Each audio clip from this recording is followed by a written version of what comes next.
Hello, Internet. Here we are again, back at vlog 11 of 10. Can we do 11 of 10? I think we can. If Spinal Tap can do an 11 of 10, then I'm going to do an 11 of 10 as well. Today, talking about the soprano saxophone, we will sopranificate. We will talk about some sopranosity, if there is such a thing. This is a Selmer Series 3. And I did have a Selmer Series 2, but it ended up with a wonderful musician called Jasmine Lovell-Smith from New Zealand, who is a very bright, shining star on the horizon of contemporary music, so do check her out. She had my old horn, which was a Series 2, got rid of that about 20 years ago. I haven't touched a soprano in 20 years, so I figured I'd just come back at these educational teaching videos with some thoughts and findings about coming back to the sort of smaller, higher pitched member of the saxophone family, obviously in B flat, just like the tenor. I think about this as the second octave of the tenor, basically. If you imagine the tenor with the octave key, D, E, F, G, A, you know, that's the bottom of here.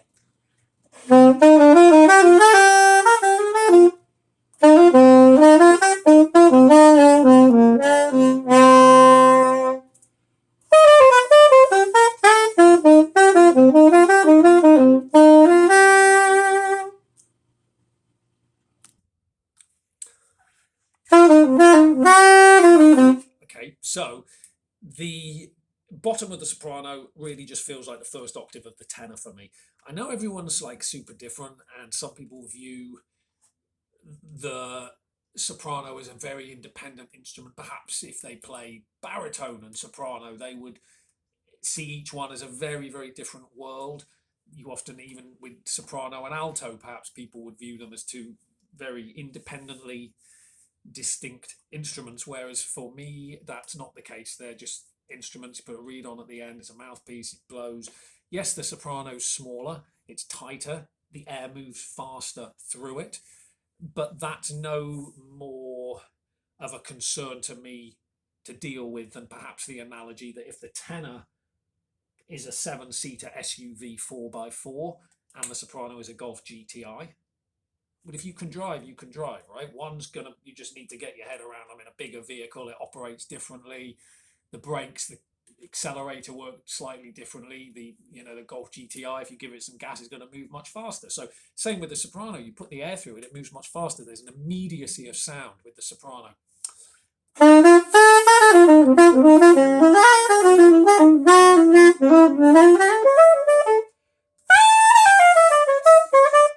Okay, so that's one thing I really like, the immediacy of sound. Super cool for the soprano. Obviously smaller, which is great. I went back to London recently on the plane. When you're traveling, having this around your shoulders is much easier and a little more ergonomically efficacious than the tenor saxophone, which can be quite cumbersome now. And as we know, flying internationally with any instrument is getting to be more and more of just nothing but a headache. So anyway, to that end, so the soprano's been finding a little voice in my palette of sonic discovery. This came to me from a guy called Joe Giarullo, who's in upstate New York. He has a company called Soprano Planet, and he was very good friends with Steve Lacy, and this horn passed through Steve Lacy's hands as well, which is really cool to know. When I got the horn, it had a big 9-star or 10 kind of linkish mouthpiece that Joe had made for himself, which was very good. But it was too big for me, so I sent that one back to him. This is a 6-star link. It's just been tweaked up by Ted Klum a little bit, but nothing special. So it's a 6-star link with Rico 2.5 red box, which is the reeds I like to use because you can get them really cheaply on eBay. I've given the game away. But like I said in my reed video, one of those other 10 I made, you can find those on my website. The best reed is always the reed you make yourself. And if you can be bothered to learn about it and invest a little bit of time, it really does pay dividends if you can be bothered. And if you can't be bothered, then that's fine. Millions of saxophone players can't be bothered. But in the old days, I think it was very much part of learning to play the saxophone was learning to make your own reeds and at least understanding how a reed works. If you don't understand how a reed works, how it vibrates against the rails and the tip of a mouthpiece, and it needs to have symmetry there. Obviously, reeds aren't always symmetrical because they come from nature. Anyway, I digress. Tangents, but that's what these are, tangents. And this is going to be a soprano tangent video. So the immediacy of sound, I love it's an octave above. Obviously things are tighter and they are closer together, which is going to be a little bit more of a concern if you're working on the horn and also even just figuring out what's going on. But I will tell you about an interesting point that I found pertinent to my discovery that's more of a pressing issue on the soprano than on the tenor, because as I've said, if we look at the tenor like a big SUV, 4x4, 7 people in there covered in mud, doesn't really matter, it will go anywhere. If this is a fine-tuned race car, everything is much tighter together, and the nuances of fingerings have become more apparent. Now, what I'm going to talk about now, and hopefully I won't put us all to sleep and we'll all die of starvation, is the Bis B flat fingering. Oh my God, revelation, we're all going to die now because he's talking about the Bis B flat. Because why? Yes, there's tombs of information and discussion forums where people are venomously trying to poke each other's eyes out about who knows best about saxophoning. There's no right or wrong. We're all on our own journeys. Hopefully we want to equip ourselves with the tools so we can get what we need and the education we need. But one thing that was very interesting for me to find out was just learning a little bit more about how, when a saxophone works, right, we know we press a button. When we press it, it's either going to close a button or it's going to open a button. Think about G sharp. You press your G sharp lever, it's opening that key, isn't it? Press the F button, it's closing. If you take the interval of Bis B flat to B natural, right? Now, when I was taught, coming up kind of jazz way, no formal training at all, I was taught Bis B flat, that's the only fingering there is, one size fits all, and I sort of learnt it that way. Although I knew the side B flat fingering for trilling, I didn't ever really, and still, to be honest, find it very difficult to incorporate in the line. So if I was playing something, I'll see if you can see my fingers.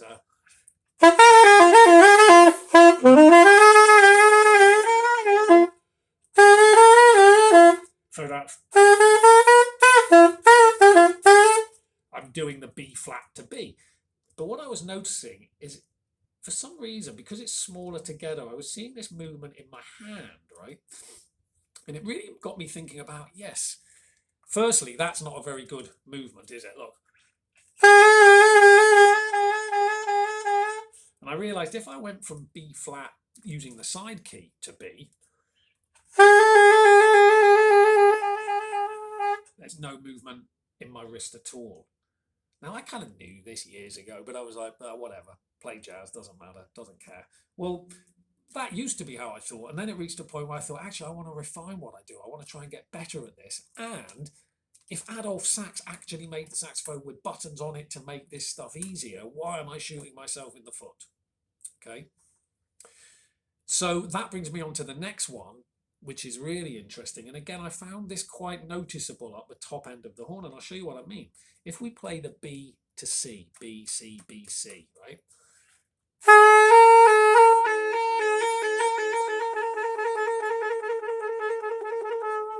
Now, you can do that, and you can do it quite successfully. However, think about what's happening on this steampunk instrument. You've got a B pressed down, right? You're lifting that up, and you're pressing the C down. So you've got one coming up, one going down. There's a point where those two are going to cross over and there's going to be a lag. Now, and again, look at what my hand's doing. Quite a lot of movement, okay? So if I do that with the side C,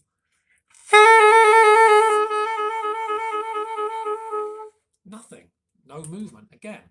So what we can see is if I was doing B flat, Bis B flat, B, to C, and I was using my normal fingerings, I'd go.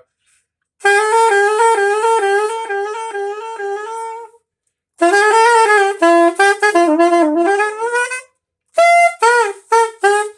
I'm using a kind of G bluesy scale there to show, but that's, look at the movement in the hand, right? And now if I use the side fingerings,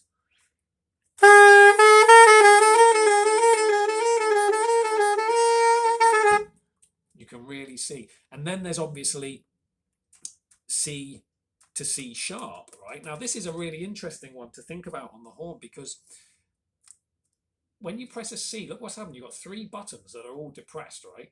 And when you go C sharp, you're lifting them all up. So when you're going,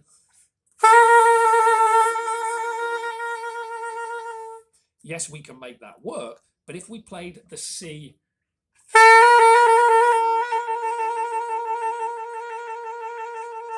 I'm holding down the side C. All I'm doing is lifting this B button. So only one key's going up and down. So I made it easier for myself. Easiest way to think about this is to play chromatically from A to C sharp. And traditionally, I would have just used the Bis B flat, B to C going 1, 2, like this.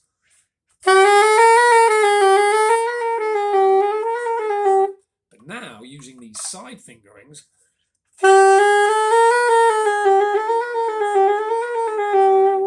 old way,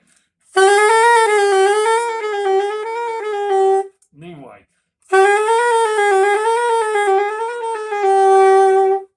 Okay, pretty cool, right?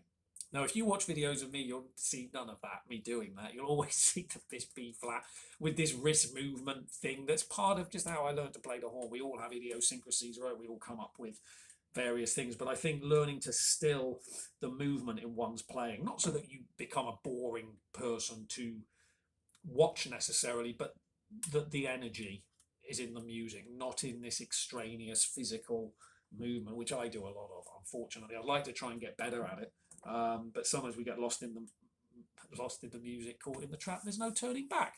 We're lost in the music and our sort of conscious train of rational thought about things we'd like to do when we improvise, things we don't want to do. We're in another world, hopefully. But when we practice, we can think about that. And so if I find myself playing something that means my body moves in a certain way, really good to try and work on that stuff if that's an area that interests you of refinement. You know, some people just love saxophone players who stand on their head on the bar, waving arms and legs and flailing limbs everywhere. So there's no right or wrong, and music is as much, you know, personal choice as anything, isn't it?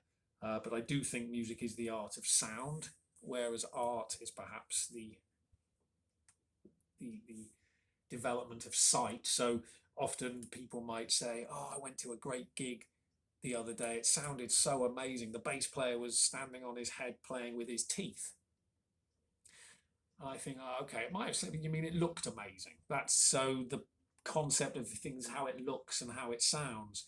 And I think now with the musical world, how we look is obviously more important than how we sound. But that's not why we do this, is it? Anyway, so that was effort number 1 on things that may or may be of interest. Now I have a PDF. Well, it's a piece of paper on my notice board at the moment, but I know enough about technology to turn it into a PDF, and I will put that on my website, johnnylippiett.com.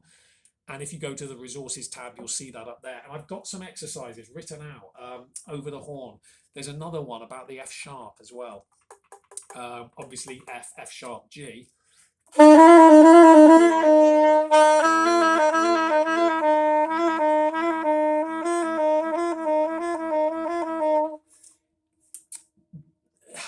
For me, for what I need, I can make that F sharp work, so I don't spend too much time. But the B flat, B, C, those side fingerings, very, very interesting on the soprano, especially up the top.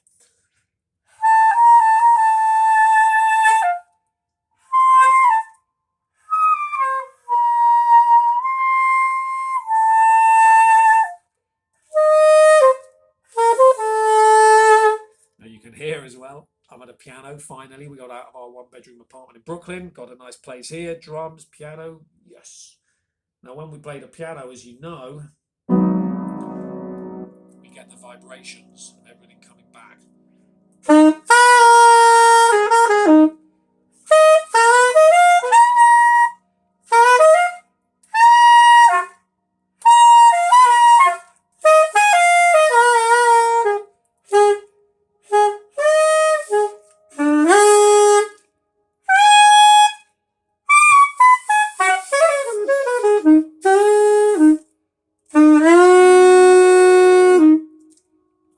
Sitting at the piano.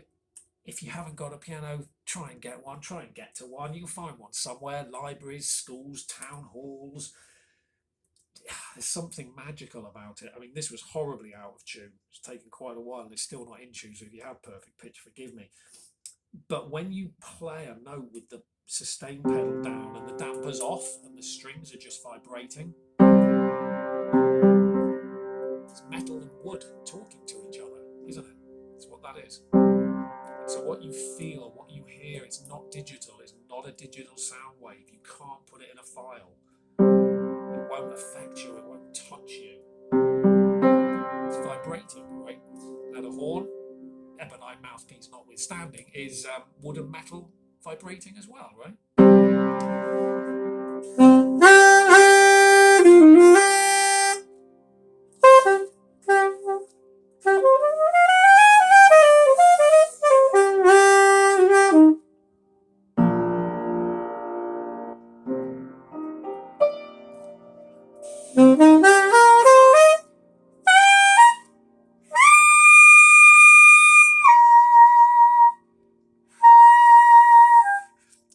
That's the other thing I'd say about sopranos, trying to learn dynamics on them.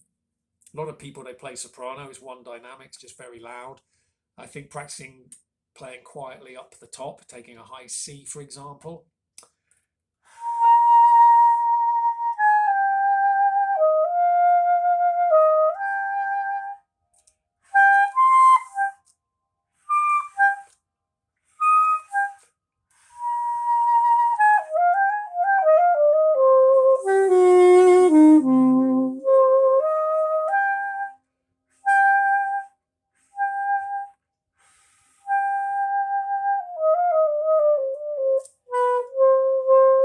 Now the Series 3 is a great horn for dynamic awareness, really is. I can do a whisper, and down the bottom it has this kind of oboe thing, I think maybe.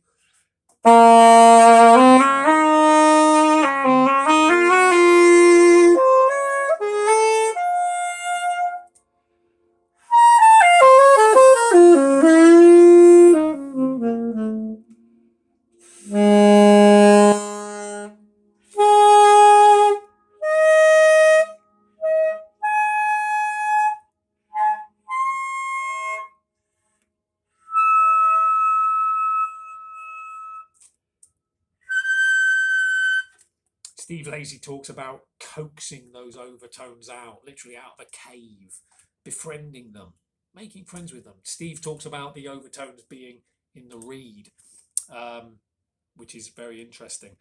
I was lucky enough to get to meet him in New Zealand when he came through. A wonderful saxophone player called Jeff Henderson out of Wellington had organised for him to come through as part of one of the festivals.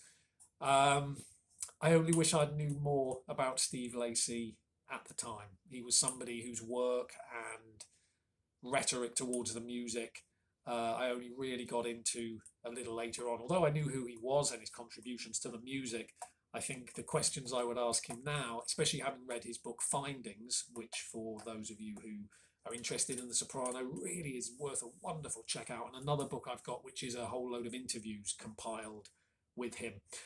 But he was a revolutionary on the horn, and he spoke a lot about this path of just devoting yourself to one thing for some time. He'd talk about playing one interval for 40 minutes, 50 minutes, really incredible stuff.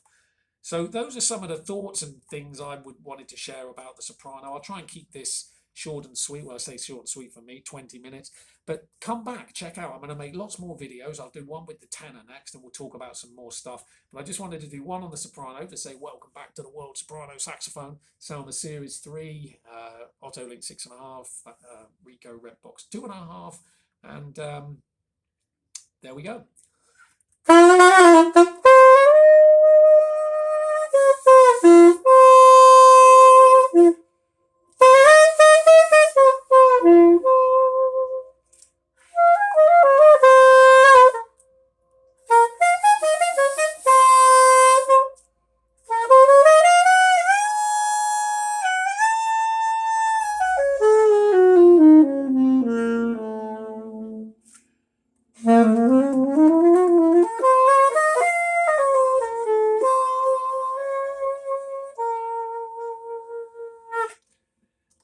very much, guys. Till next time, I'll see you for vlog 12 of 10.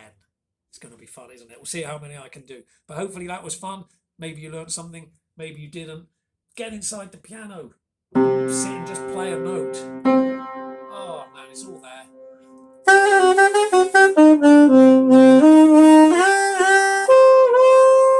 You'll pull your tuning in together. You'll learn about harmony. You can start exploring those bigger intervals.